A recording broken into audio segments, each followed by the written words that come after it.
Jean-Stéphane Durand-Froid. Donc, je suis maître de conférence actuellement à l'UFR Langues et Cultures étrangères de l'Université de Paris-Nanterre. Je suis civilisationniste et plus particulièrement spécialisé dans l'étude de la culture de masse espagnole, et plus précisément dans celle de la télévision, celle qui est véhiculée par la télévision. Et la télévision qui est un objet majeur, historique majeur, justement dans la connaissance de ce qu'est le monde hispanique, puisque c'est quand même un phénomène historique de première importance et un des premiers pourvoyeurs actuellement de culture et de création de cette ère culturelle. Il me semble effectivement que la télévision est tout à fait, pour l'instant, un instrument et une voie d'accès indispensable pour la connaissance de l'Espagne et du monde hispanique contemporain, et justement de toutes les disciplines dans lesquelles justement on s'exerce et nos champs de recherche, quels qu'ils soient, littéraires, même linguistiques et autres. Je pense qu'effectivement la télévision mérite d'être étudiée de plus en plus profondément et de plus en plus vastement, amplement. Alors, ma thèse porte le titre, donc j'ai fait une thèse sur les professeurs d'université et la transition espagnole. Je l'ai soutenue en 2004 et à l'université de la Sorbonne Nouvelle Paris 3. Elle a été dirigée par le professeur Serge Salin, qui est donc qui est maintenant professeur émérite de cette université. Alors, est-ce que cette thèse est l'aboutissement d'un parcours, ce qu'il y a de traditionnel, c'est-à-dire avec une licence, une maîtrise, un DEA, et le cas échéant, je suis curieux de savoir quels étaient les titres de tes deux mémoires, ou est-ce que tu as un parcours plus singulier? Donc, j'ai suivi un parcours, ma foi, somme toute assez classique, d'un cursus aussi bien en histoire qu'en espagnol. En même temps, j'ai une formation historienne initiale et hispanique effectivement complémentaire, même si je l'ai fait effectivement en parallèle, d'études hispaniques à la Sorbonne. À l'époque, effectivement, c'était Paris 4, à la Sorbonne Université comme maintenant. Et ce parcours cursus tout à fait honorum classique a été, dans mon cas, assez renforcé, sinon influencé par mon biculturalisme originel, puisque je suis né d'une famille franco-espagnole, et été intellectuellement nourri depuis ma plus tendre enfance dans les deux cultures et formé au lycée français de Madrid, à un moment justement, à une époque en pleine transition, qui a profondément marqué mon intérêt, ma curiosité pour la réalité espagnole, la réalité et l'évolution et la culture espagnole d'un point de vue français. Ça a vraiment marqué, ça a vraiment nourri mon esprit et c'est justement les points je pense que ce sont les deux principaux piliers qui m'ont conduit après à travailler sur la transition pour un travail de recherche en thèse. Et du coup, C'est justement cette concomitance ou concordance de la vie, effectivement, de se retrouver à initier ses études universitaires, sa formation universitaire, à un moment justement où il y a un chamboulement de ce type-là dans le pays dans lequel on habite, dans la société dans laquelle on habite, qui effectivement se trouve à l'origine justement de tout ce montage, de cette structuration intellectuelle qui m'a amené effectivement à m'intéresser aux professeurs des universités et à la transition, puis plus tard effectivement à tout ce qui est le domaine de la culture, disons, plus contemporaine de l'Espagne. de sorte que donc, tes mémoires de maîtrise et de DEA portaient déjà sur cette question des universitaires dans la transition? Alors, mon mémoire à l'époque de maîtrise, parce que je suis quand même encore dans l'ancienne école, enfin l'ancienne école, l'ancien plan de structure d'études, mon mémoire de maîtrise portait sur les relations franco-espagnoles. Les relations franco-espagnoles sous le franquisme, puisque Je partais de 46 à 58 à peu près. Et donc, c'était une perspective beaucoup plus d'histoire classique, d'histoire diplomatique, telle que l'on faisait à l'époque encore, de façon beaucoup plus traditionnelle et fonctionnelle à cette époque-là. Quant à mon mémoire de DEA que j'ai fait avec Carlos Serrano, avec le professeur Carlos Serrano, qui justement, c'est là où je commence à m'intéresser beaucoup plus à l'histoire de la culture, j'ai fait donc mon mémoire sur Cuadernos de Rueda Ibérico, les, les publications de Cuadernos de Rueda Ibérico à Paris, qui était donc une revue des intellectuels clandestins et d'opposition à Paris, peu connu à l'époque en Espagne, même si après, effectivement, il a commencé à avoir plus d'études. C'est à travers ce biais-là que je me suis intéressé petit à petit à l'incidence du monde universitaire dans les transformations que vivait l'Espagne de cette époque-là. D'accord. Et donc, on voit ton sujet de thèse, le choix de ce sujet de thèse, donc c'est la maturation qu'il y a eu entre la maîtrise et le DEA. Mais donc, pourquoi tu l'as formulé comme ça et qu'est-ce que tu as voulu démontrer qu'est-ce que tu cherchais et finalement, qu'est-ce que tu as l'impression d'avoir démontré dans ton travail? Alors, la forme que la thèse a prise ensuite vient du fait que je me suis intéressé très vite aux personnages qui ont vraiment façonné ce changement de régime politique et ce changement finalement de pays, de société tout entière. Et je me suis rendu compte qu'en dehors des personnalités qui étaient mises en avant par les médias, il y avait quand même un substrat auquel personne ne s'intéressait et qui était quand même très présent et qui était essentiel à ce processus. Et je me suis rendu compte que la plupart de ces personnalités, dans l'ombre, avaient un certain dénominateur commun qui était le fait d'avoir été ou d'être encore en activité dans l'enseignement supérieur, d'avoir des fonctions d'enseignant, professeur, à l'époque même PNL, professeur donc non titulaire ou même d'encadrant de recherche dans l'université et qui avait une activité politique pas forcément militante, mais structurante du processus. Donc c'est pour ça que je me suis intéressé à eux et j'ai voulu effectivement démontrer donc trois points principaux en quelque sorte. Première chose qu'effectivement, en dehors des personnalités mises en avant par les médias et notamment la télé, la transition était vraiment faite, réellement construite, élaborée par des gens qu'on ne voyait jamais, mais qui effectivement apportaient une patte très particulière à ce qui a été le processus et qu'il y avait entre eux un dénominateur commun en dehors de leur appartenance politique au parti ou en dehors de leur appartenance à une élite sociale euh, bourgeoise, évidemment, mais il y avait quand même comment dirais-je, un certain, ce qu'on appelait en anglais un établissement universitaire auquel jusqu'à maintenant personne ne s'était intéressé et qui, moi, effectivement, m'a beaucoup attiré. Surtout que, deuxième point que j'ai voulu démontrer dans ma thèse, c'est que à travers eux, il y a une continuité qui s'établit entre justement la Deuxième République, celle que Catherine appelait la République de los Intelectuales, et cette récupération démocratique après le franquisme par des intellectuels qui venaient effectivement des mêmes origines, qui avaient les mêmes origines, qui venaient effectivement de la même institution que ceux de la Deuxième République. Autrement dit, effectivement, montrer quelque part qu'il y avait en dessous de toute la polémique ou au-delà de toute la polémique entre rupture et continuisme, qui a été vraiment la grande dynamique de la transition de ces années-là, il y avait quand même d'autres continuités plus profondes, moins évidentes, mais qui existaient et qui à l'époque étaient peu ou pas repérées par les chercheurs ou auxquelles les chercheurs ne s'intéressaient pas encore à l'époque.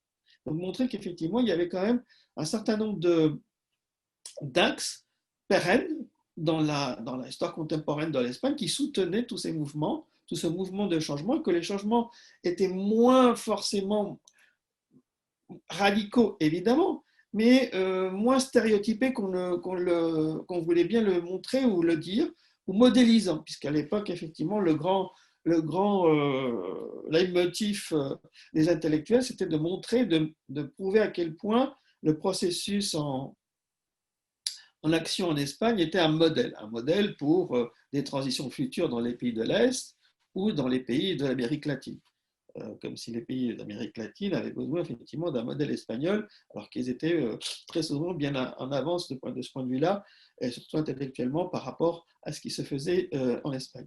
Mais, et même chose, effectivement, c'est un schéma qu'on peut réappliquer aussi à certaines transitions, hein, notamment en Amérique latine, effectivement, cette présence de ces intellectuels, professeurs d'université, très souvent, l'université est une institution, qu'on le veuille ou non, dans tous ces pays, et plus encore en Amérique latine qu'ailleurs qu'en Espagne, qui était effectivement porteuse et garante de démocratie dans ces sociétés-là.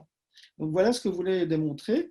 Et troisième aspect que j'ai voulu aussi mettre en avant, enfin que j'ai mis en avant un petit peu en filigrane à travers le développement de ma thèse, c'est le fait que la transition n'était pas que politique, institutionnelle et administrative, qu'il y avait des transitions, des substrats inférieurs, des couches inférieures de changement qui étaient peu perceptibles à l'époque à l'œil des chercheurs ou à l'intérêt, à la curiosité des chercheurs, mais qui se produisaient aussi. Et c'est un petit peu ce qui m'a servi après pour structurer la suite de ma recherche et effectivement jusqu'à aujourd'hui. Et du coup, j'imagine que tu as mené un certain nombre d'entretiens auprès de ces enseignants toujours en activité qui ont joué un rôle important de ton point de vue et qui du coup devaient être mis en avant pour compléter un peu ou moduler ce portrait de la transition. Mais sur quoi, sur quel type de document tu as travaillé sur, Alors j'ai travaillé surtout, bon, alors, j'ai travaillé sur des documents d'archives, sur des discours, puisque il y a eu beaucoup de discours à cette époque-là, sur des discours, évidemment sur des entretiens, mais peu d'entretiens personnels, parce que finalement, ce n'était pas tellement leur avis qui m'intéressait, mais c'est surtout leur implication, la façon dont ils avaient, la vision qu'ils avaient eue effectivement de ce processus, comment est-ce qu'ils avaient en quelque sorte pensé avant. C'était moins leur activité militante que je voulais mettre en avant que la conception qui s'était faite de la démocratie et comment effectivement ils avaient prévu de la mettre en œuvre éventuellement, puisque tout ça c'était des projets, la concrétisation de ces projets. Or, je me suis basé sur des mémoires, beaucoup de mémoires, il y en a qui ont écrit des mémoires très vite, juste après leur passage en politique, des discours, des textes de loi. Je me suis farci quand même pas mal de textes de loi, ce qui est quand même une lecture assez âpre.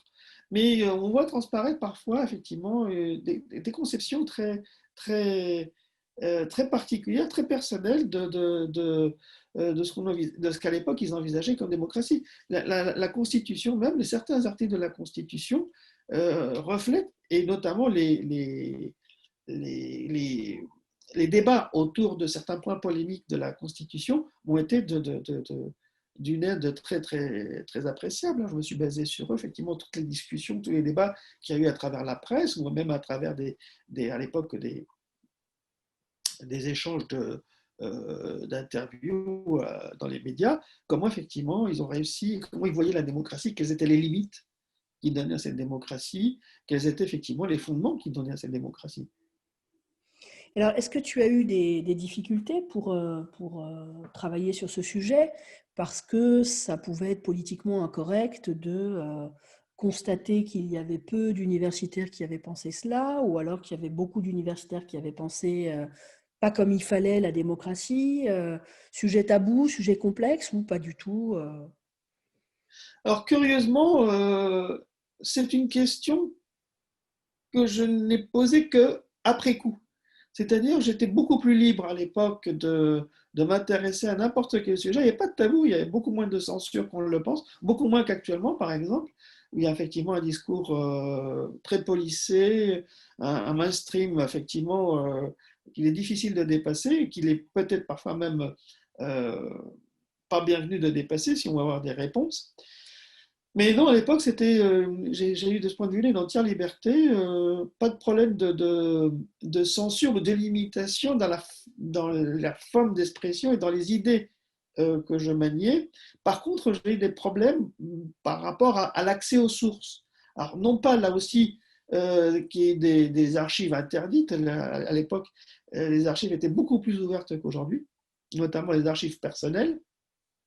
Par contre, c'était au niveau de la gestion de ces accès et la gestion même de ces archives où à l'époque, alors maintenant ça s'est amélioré beaucoup avec la numérisation, mais à l'époque il y avait beaucoup d'archives où on ne savait pas du tout qu'est-ce qu'il y avait vraiment, quels étaient les fonds que les administrations possédaient. Il y a des fonds entiers que j'ai pu découvrir, que je n'ai pas pu explorer à fond parce que je n'en avais pas forcément ni le temps ni le cadre de mes recherches qui s'y prêtaient, mais il y a beaucoup de fonds qui à l'époque n'étaient pas du tout catalogués, encore moins classés.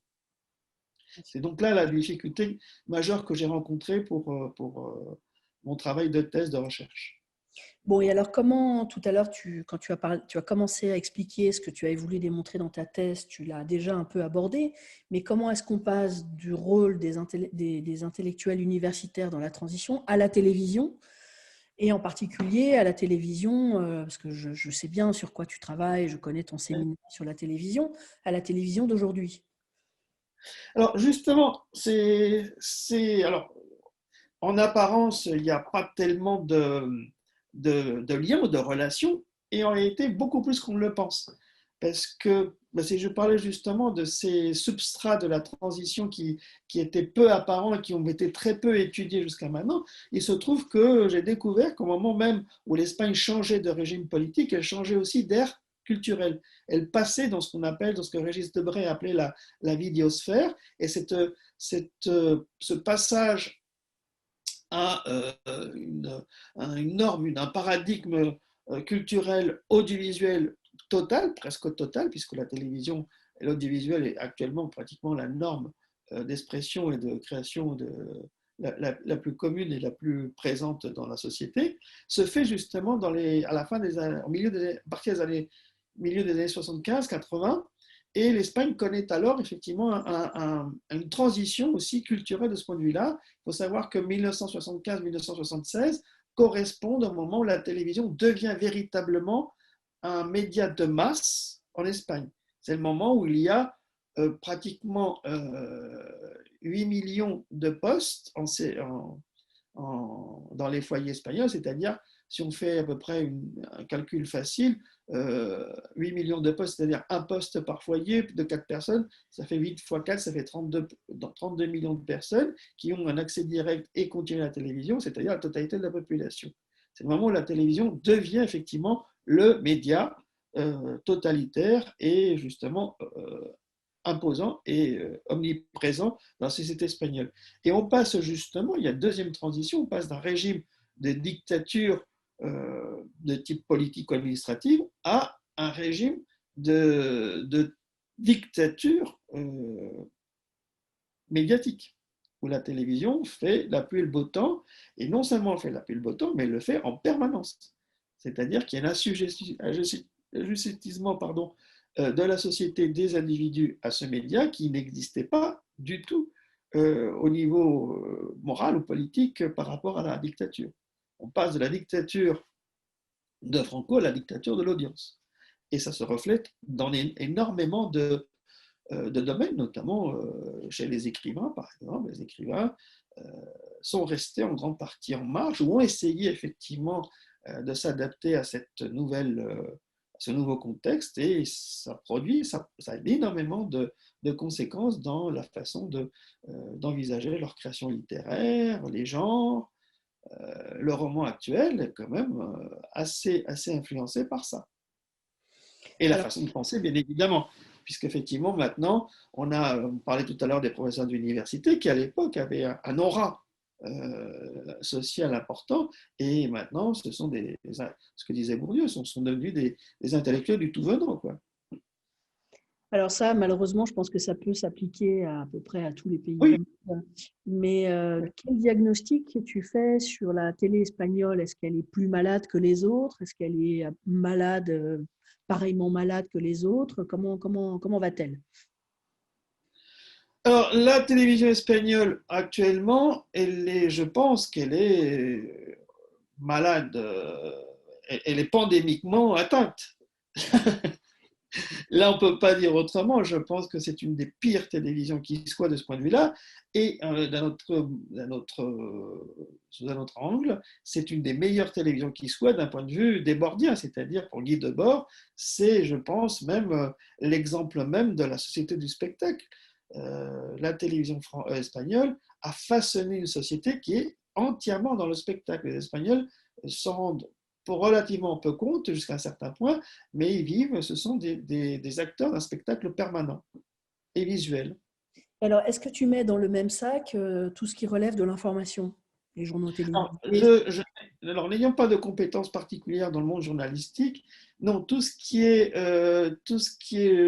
information, tout ce qui est caractère juridique, tout ce qui est caractère évidemment technique, pas de compétences particulières dans ce domaine, je ne m'en occupe pas.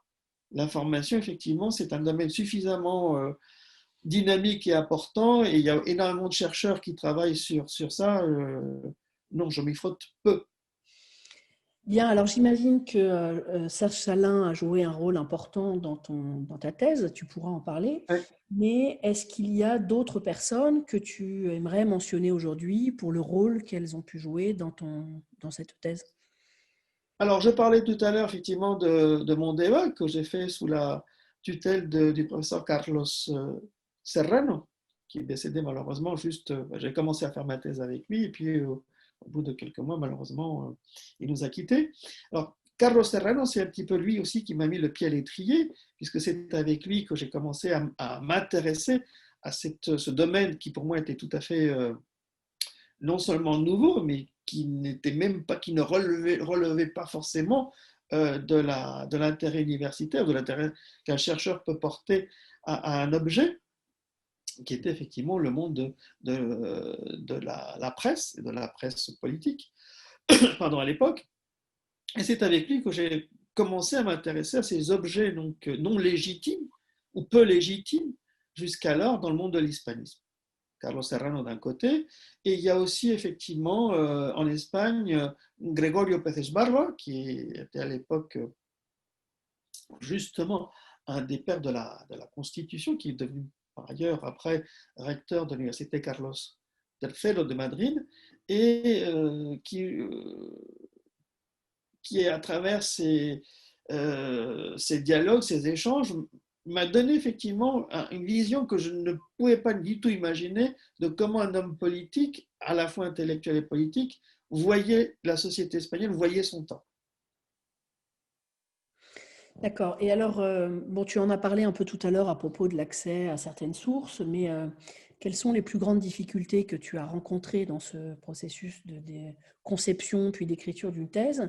Et le cas échéant, quelles sont les solutions que tu as trouvées pour les dépasser? Alors, honnêtement, je n'ai pas le souvenir d'avoir eu d'énormes problèmes.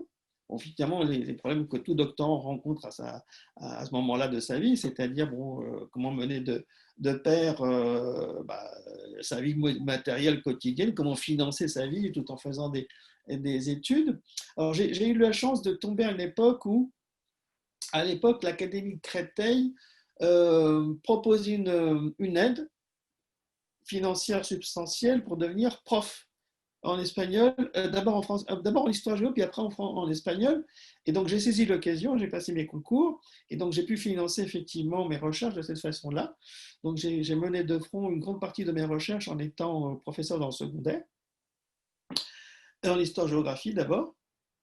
Et puis, donc, par rapport à difficultés particulière, non, effectivement, le problème effectivement d'accéder, de connaître, à l'époque il n'y avait pas Internet, c'était beaucoup moins facile qu'aujourd'hui, de savoir à qui s'adresser pour pouvoir avoir accès à certains fonds. Alors tout ça se passait par le relationnel. Et effectivement, quand on est jeune étudiant, un peu timide, un peu introverti comme je l'étais, avoir affaire à des hommes politiques qu'on voyait régulièrement à la télé, ou que, comme Pérez Barba, effectivement, était quand même très présent, vraiment des personnalités remarquables, ça imposait quand même pas mal. Donc il y avait ce type de relation, ce type de difficulté à surmonter. Alors, vient un jour la soutenance. Est-ce que tu peux commencer par nous dire qui étaient les professeurs qui composaient ton jury? Alors, dans le jury, donc le président du jury était le professeur Michel Rall, de l'université, Sorbonne Université, comme on dit maintenant, récemment décédé aussi, malheureusement. Il y avait aussi, mon rapporteur était Jean-Claude Rabaté, professeur Jean-Claude Rabaté, qui était professeur à l'université de la Sorbonne Nouvelle, Paris 3 aussi, avec Serge Salin, qui était donc mon tuteur, mon garant. Et quatrième membre de ce jury, c'était le professeur Francisco Campuzano Carvajal de l'université Paul Valéry, Montpellier. Donc, c'était les 4 membres de mon jury.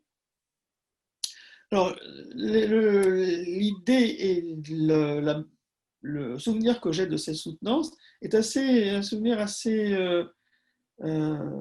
émouvant, c'est-à-dire j'ai l'impression d'avoir vécu un grand moment d'émotion. Je ne sais pas trop comment j'ai réussi à répondre à leurs questions et à finalement établir un certain débat avec eux, ce qui était quand même ce qui m'a le plus intéressé, c'est ça, c'était de voir un petit peu comment ils réagissaient, comment effectivement le jury avait effectivement perçu mon travail et les réactions que mon travail suscitait. C'est effectivement la curiosité et l'émotion. Ce sont les deux mots par lesquels je résumerai ma soutenance. Tu as soutenu récemment ton HDR. Est-ce que tu as vécu la soutenance de la même manière? Ben, malheureusement, pas. Parce qu'effectivement, pour des raisons évidentes actuelles du contexte de Covid, une partie de la soutenance est faite donc par vidéoconférence, ce qui enlève énormément effectivement de relationnel d'humain dans ce genre d'exercice. Effectivement, c'était un gros handicap. Ceci dit, le côté émotion est resté, le côté débat a été malheureusement beaucoup plus, en quelque sorte, censuré par la technique, puisque on perdait de temps en temps le, le lien avec des membres du jury qui étaient en Espagne, qui n'avaient pas pu se déplacer ou qui étaient effectivement dans d'autres provinces françaises. Effectivement, la fluidité qui s'établit lors d'une soutenance, l'échange véritablement, le contenu de l'échange, la dynamique de l'échange, malheureusement, je ne l'ai pas vu. Ceci dit, je ne regrette pas du tout de l'avoir fait parce qu'effectivement, j'étais très. Je pense que c'est un exercice que l'on doit garder, que l'on doit, comment dirais-je, promouvoir, parce que ça fait du bien, à partir d'un certain nombre d'années de recherche, d'installation dans le milieu universitaire, de se faire rejuger par ses pairs, d'avoir des échanges aussi francs avec ses pairs, je pense que ça fait un bien fou, intellectuellement parlant. En tout cas, c'est comme ça que je l'ai vécu. Je pense qu'on l'a à peu près tous vécu comme ça. C'est un sain moment de remise en À un question. moment, ouais. Oui, oui, tout à fait. C'est-à-dire, franchement, faire le point, quel est vraiment l'intérêt de ce que je suis en train de faire, comment c'est perçu, et véritablement où j'en suis, et où est-ce que je peux aller à partir de là. C'est ça, c'est ça. On ne peut que conseiller à tous les maîtres de conférences de faire une... Oui, oui, je le souhaite, hein. C'est un travail harassant, c'est vrai que c'est très prenant, mais honnêtement, intellectuellement, c'est très, très enrichissant. En tout cas, pour moi, ça l'a été, et ça m'a comblé. Alors, je te ramène quand même en arrière. Dans quelle Oui. mesure le chercheur et l'enseignant que tu es aujourd'hui continue d'être influencé par ce travail de thèse? Alors, mon travail de thèse, ben, justement, il m'a influencé dans le fait que ça m'a permis de voir qu'il y avait autre chose dans un certain nombre d'événements historiques auxquels on ne pense pas d'emblée. C'est-à-dire le fait de s'intéresser à une période, un mouvement, ou un événement ou à une personnalité permet de voir qu'il y a tout un alentour, un contexte auquel on ne prête pas attention de prime abord, qu'on ne voit pas, intellectuellement parlant, mais qui a une incidence beaucoup plus importante qu'on le pense parfois. C'est très curieux à savoir, c'est très paradoxal à dire, mais j'ai découvert la télévision grâce aux universitaires, grâce aux intellectuels. Et justement, ça m'a permis de voir à quel point les intellectuels, aussi démocratiques se pensent-ils, aussi démocratiques se conçoivent-ils dans leur travail, dans leur position sociale, ils méprisent énormément tout ce qui relève de la culture de masse. Alors, on parlait tout à l'heure effectivement du intellectuel tout venant aujourd'hui. Alors, s'il y a quelque chose de positif dans ces transformations de l'intellectuel, éventuellement, c'est le fait d'être lui-même beaucoup plus sensible à cette culture de masse, d'être beaucoup plus sensible à ce que cette culture représente et à ce que cette culture est capable de proposer et d'inspirer. Alors, C'est-à-dire que la relation culture de masse, culture savante, à mon avis, est en train de pas mal changer et je me demande même s'il y a encore une dichotomie entre les deux. on voit de plus en plus d'universitaires qui effectivement travaillent sur la BD, sur le roman. Enfin, ça fait belle lurette que le roman policier n'a plus à gagner ses lettres de noblesse, la science-fiction, etc. C'est tout à fait vrai. Le cinéma a fait son entrée dans l'université et puis y Mais compris pour des choses. dans le domaine hispanique, le roman policier n'a commencé à être étudié que très récemment, Mm. en tant qu'effectivement objet littéraire. Oui. Très récemment, peut-être pas, mais en tout cas pas Ah, pour je la... ne dirais pas il y a 2-3 ans, mais enfin, c'est quand Ouais, même beaucoup plus récent qu'on le pense. tout à fait. Tout à fait. Jacques Botrel, le professeur Jean-François Botrel euh, a écrit en 1985 a écrit un article justement sur les nouvelles tendances de l'hispanisme et on se rend compte que jusqu'en 1985, alors l'hispanisme a quand même est plus que centenaire désormais, ça ne fait que à peu près une quarantaine d'années maintenant que l'hispanisme s'ouvre à ces nouveaux objets. Oui, oui. Mais par contre, maintenant, je crois Ah oui, l'hispanisme oui, oui, a une large c'est place. un très bel élan. Oui, oui, je suis d'accord avec toi. C'est très, très bien qu'on fasse la jonction entre culture Oui, populaire et supposée culture savante ouais. avec des tas de guillemets. Alors, est-ce que tu fais partie de ces gens qui ont relu leur thèse ou est-ce que tu fais partie des superstitieux qui tournent autour, qui la rangent au fin fond d'une cave pour ne surtout pas avoir à la recroiser? Où en es-tu dans ton rapport avec ta thèse? Alors, j'en suis au milieu de ce que tu viens, entre les deux pôles de ce que tu viens de citer. Jusqu'à maintenant, j'étais plutôt dans le camp de ceux qui s'éloignaient le plus possible de sa thèse, qui ne voulaient plus en tourner les pages. Et je m'aperçois maintenant, justement avec mon travail d'HDR, où j'ai recommencé à relire quelques passages. Au début, je l'avais fait un petit peu avant, effectivement, aussi, pour certains articles et tout ça. Et je me disais, oh là là, qu'est-ce que c'est mauvais, qu'est-ce que c'est mauvais. Et finalement, maintenant, je me rends compte que c'était pas forcément si mauvais que ça. Effectivement, il y a des perspectives que je n'aurais pas repris ou que je n'aurais pas formulées de cette façon-là. Mais finalement, je me rends compte qu'il y a quelque chose qui n'a pas forcément été, qui n'a pas été forcément, qui n'est pas démodé, en quelque sorte, qui se peut encore s'utiliser. D'accord, donc tu ne la renies pas complètement, finalement. Non, non. Bon. Dans la forme, peut-être si. Et alors là, oui, alors là, je la vois qui est derrière toi, posée sur le bureau, mais habituellement, elle est où? Ah, dans un des tiroirs. Ah, elle est dans ton bureau quand même, mais dans un tiroir. Ouais. Elle est pas dans la bibliothèque, dans les beaux livres que Ah j'aperçois. si, si, j'ai un exemplaire dans la bibliothèque, justement, mais un peu haut, donc je m'en sers relativement peu. Mais elle est quelque part, elle veille sur toi. Elle veille sur moi, oui. Ah oui, c'est un petit peu comme euh, l'image de la Madone. À ce point, d'accord. Alors, quels sont les conseils que tu donnes à de jeunes doctorants? Alors, pour des jeunes doctorants, d'abord, déjà de l'être, doctorant, de se mettre dans la peau de ce que c'est qu'un doctorant.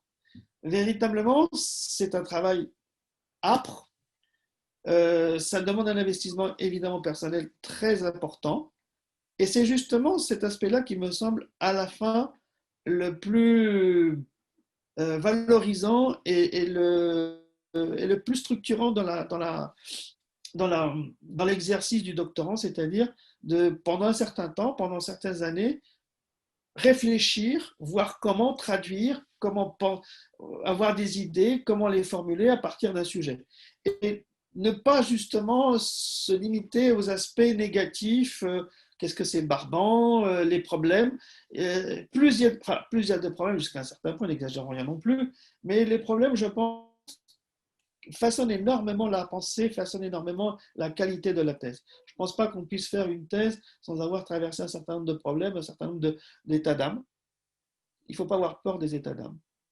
Il y a des moments où on ne peut plus l'avoir, où on a envie de tout laisser tomber, et je pense que c'est très sain. C'est très très sain. et de ne pas penser non plus que ça ne sert à rien. Un travail de thèse, ça sert énormément, personnellement d'abord. Et pour finir, est-ce que tu peux prendre ton petit volume rouge, là, Oui. nous lire la première phrase de ta thèse et nous en faire un commentaire? Alors, ma thèse commence par cette phrase. Pour la première fois de son histoire contemporaine, l'Espagne concilie depuis presque 30 ans pluralité politique et administrative, stabilité du système de gouvernement, rayonnement international, développement économique et pondération sociale. Voilà la première phrase qui ouvre mon étude sur les professeurs de l'université. Alors, que dire sur cette incipit? Alors, c'est une constatation de ce que je vivais à l'époque, de ce qu'était l'Espagne à l'époque, c'est-à-dire un pays qui, pour la première fois, était confronté à des circonstances favorables pour son développement. Pour la première fois, l'Espagne, la société espagnole, n'était plus une exception dans le contexte de l'Europe occidentale de l'époque. Pour la première fois, elle avait des paramètres sociaux et politiques qui lui permettaient effectivement d'avoir un avenir. Et quand tu regardes l'Espagne de maintenant et que tu la réfléchis depuis cette phrase-là, est-ce que tu te dis quel chemin parcouru ou finalement on a régressé? T'en es où dans ton Ah évaluation? non, non, non, je suis excessivement, n'exagérons rien, je suis très agréablement surpris par l'évolution. Euh, des gens de ma génération, des gens effectivement même des plus jeunes, se rendre compte à quel point on est passé d'une société moralement et mentalement rétrograde à une des sociétés qui étaient les premières à accepter les mariages homosexuels, qui accepte de plus en plus, qui a un niveau de tolérance inimaginable, qui ne s'est jamais produit dans l'histoire antérieure de ce pays, de cette société, qui malgré effectivement les tensions que cela suscite, permet qu'il y ait des expressions très divergentes de communautés régionales, de communautés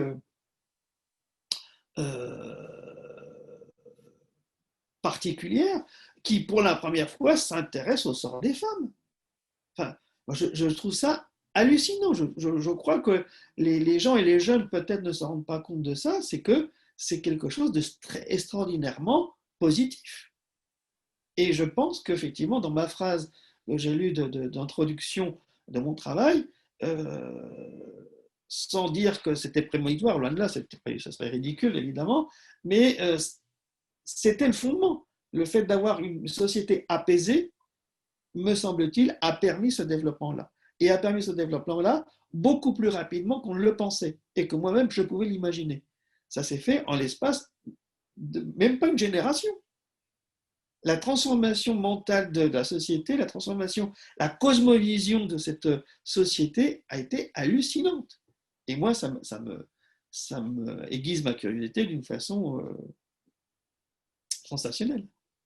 De voir effectivement comment en société, voir effectivement comment les Espagnols réagissent maintenant, ce qui se produit au niveau de la création littéraire ou la création cinématographique ou télévisuelle, c'est hallucinant. Hallucinant. La place qu'on prête, par exemple, à certains problèmes. Alors, effectivement, il y a des tensions, il y a des conflits. Bah, évidemment qu'il y a des conflits. Encore heureux qu'il y a des conflits.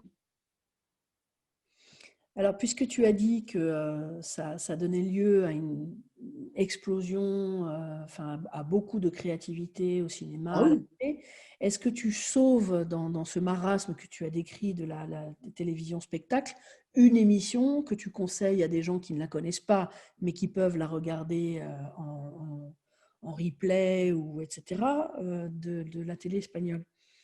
Une émission actuelle, Oui? actuellement, alors actuellement, à part la fiction, à part certaines fictions, je ne sauverai aucune émission. Honnêtement, émission, ce qu'on appelle les reality shows, les talk shows et compagnie, je pense qu'ils sont interchangeables d'un pays à l'autre, ça n'a strictement aucun intérêt. On voit le même dans n'importe quelle chaîne française, ça revient pratiquement à la même chose. Parfois même en moins bon, parce qu'effectivement, à l'époque, il y avait Canal+, il y avait des émissions effectivement de talk-show qui étaient quand même d'une certaine qualité, d'une certaine... maintenant, non. Alors, si, il y a peut-être une émission qui peut être paradoxale.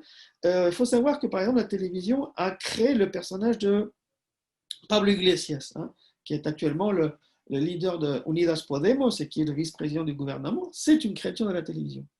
Il a été façonné par le débat dans une émission de la télévision de la droite la plus enfin, radicale, si radicale, quand même, une droite très franquiste, où il intervenait comme contradicteur d'un certain nombre de pseudo-historiens, pseudo-journalistes qui essayaient de faire passer leurs idées.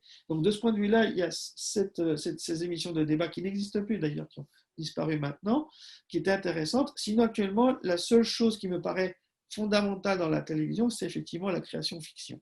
La création des fictions qui me semble d'une très bonne qualité, bien souvent, il y a des très bonnes fictions, enfin, ça c'est facile à retrouver, et parfois, malheureusement, elles le sont sur des chaînes privées dont on n'a pas forcément accès à l'étranger. Je te remercie beaucoup, Jean-Stéphane, pour cette Merci, entretien. merci à toi.